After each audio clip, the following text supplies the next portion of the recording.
Hey, SPTers, let's have a conversation about what it means to lead with your heart. And the reason why I want to talk about this is because so many of us have been trained to lead with our head.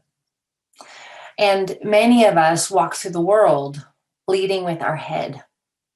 So, what's the difference between leading with your head and leading with your heart? Leading with your heart really means allowing ourselves a deeper level of vulnerability in any given moment.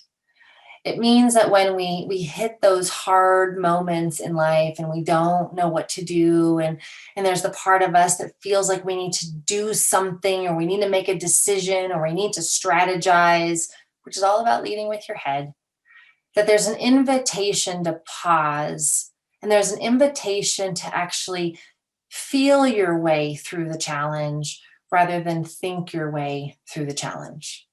There's an invitation to let the moments unfold and reveal to you what action to take versus leading with your head, which is, all right, now I need to do this, or now I need to do this, or this is what I've got to do, which, by the way, often comes from a part of us that wants to avoid the hard feelings.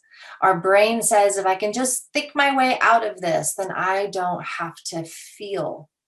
And not to say that there's not a time and a place to lead with our head. If we're in a crisis and there's a safety issue or we're really in a bind, sometimes we just need that part of us that knows how to take charge and to lead and to get us through, to get us out of the situation.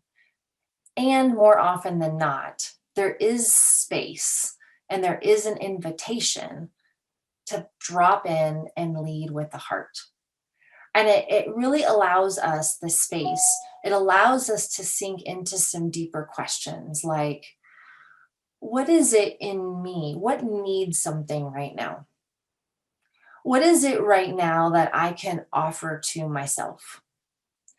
What is it right now that is calling me to feel?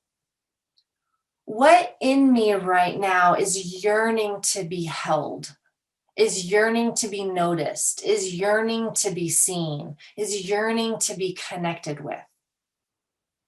What in me wants to avoid all of this and jump straight into my head?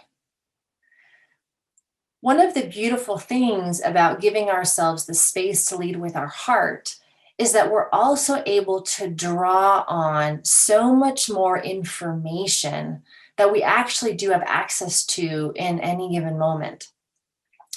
Because we're able to sink down into that level of the nonverbals, into the level of the knowledge that we have stored in our body.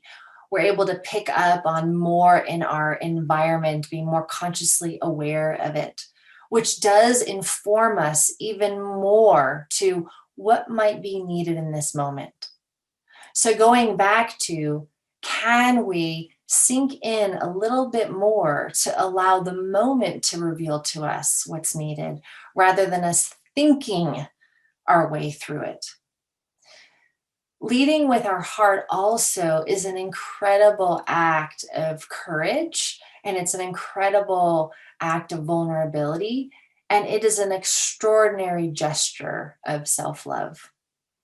To be able to touch in on those vulnerable places, to be able to take a breath and breathe into the discomfort, to be able to allow our own inner wisdom to arise is really an extraordinary I love you to ourselves. Extraordinary. Because what we're saying is, I trust you. I'm with you.